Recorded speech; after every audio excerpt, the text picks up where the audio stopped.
Itu lukanya di batin. Kalau luka fisik gampang teh disembuhin. Tapi luka batin, makanya hati-hati kalau kita, misalnya ini, kita sebagai orang tua, terus ada keributan di rumah, anak melihat, mendengar, luar biasa itu efeknya kan. Iya. Itu akan mengendap di dalam hati dia, di dalam bawah sadar. Dia mungkin lupa saat itu.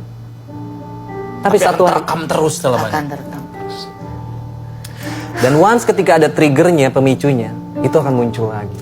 Maka pentingnya kita ngebersihin diri kita. Ngebersihin apa sih yang ibarat gini deh. Teh, kalau rumah nih, rumah Kang, disapuin kan ya? Tiap hari. Bayangkan kalau seminggu nggak disapu. Kotor. Sebulan, setahun, Lebih kotor Iya. lagi. bertahun-tahun.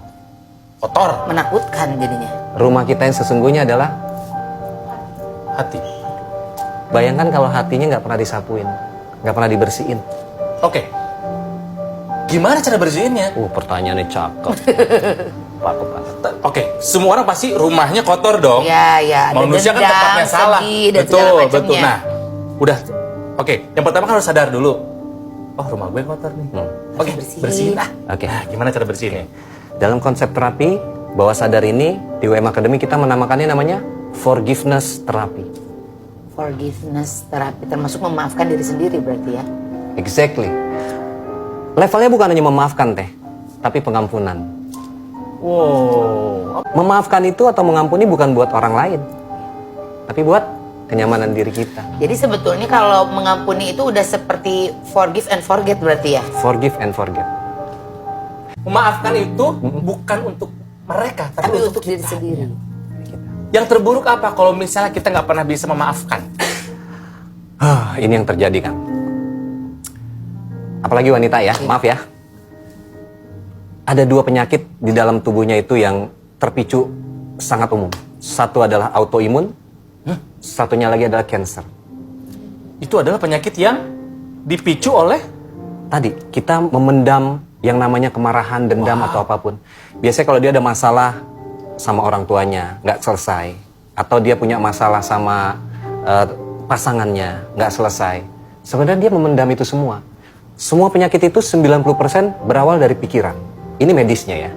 Jadi sebenarnya ketika pikiran negatif itu ada di dalam diri dia, itu memicu segala penyakit. Mulai dari lambung, GERD. GERD itu gampang kok. Yang masalah kalau kita mau validasi ini, yang masalah organ gue atau pikiran gue. Gampang. Puasa. Kalau pada saat puasa, mungkin hari pertama masih Ya suka ada mual-mual gitu ya. tapi begitu puasa selanjutnya aman, berarti yang masalah bukan organ. Ini ke sini. Dari sini kan di bawah tidur lupa, jatuhnya ke sini. Ini mah lupa, masuk ke hati.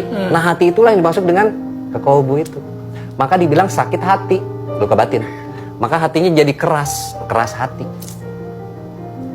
Masalahnya awalnya di sini, GERD, apalagi ke dalam-dalam semua. gitu, kok sampai ke kanker sih?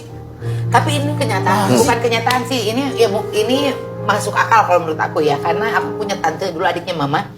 Dia itu dulu sakitnya bocor jantung, gitu kan dari kecil secara medis ya.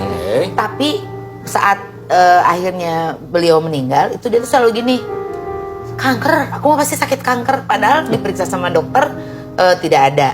Terus jantungnya pun sudah membaik sebetulnya. Jadi malah waktu itu fungsi jantungnya lebih bagus daripada mama, almarhum mama gitu. Dia selalu bilang, aku tuh kanker, lihat kurus dikit, ngelihat ininya agak membusung dikit. Pasti kanker. Ih, kok gitu sih? Akhirnya kanker. Akhirnya kanker Akhirnya meninggalnya. cancer. Jadi si pikiran buruk itu ngasih makan si kankernya gitu. Betul, Kang. Makanan cancer adalah pikiran negatif. Shit. Autoimun juga. Autoimun itu kan sebuah penyakit yang bahkan medis nggak tahu itu penyebab penyakitnya apa. Iya. Makanya dibilang autoimun. Insya Allah sembuhkan masalah pikiran, hatinya, itu semua akan naik. Jadi apa yang terprogram di bawah sadar kita, 90% itu akan jadi kenyataan hidup kita. 10% itu adalah si kritis, si pengambil keputusan ini, si Oke, kapten ya. Saya iya, nyebutnya iya. gini, kapten dan kru kapal.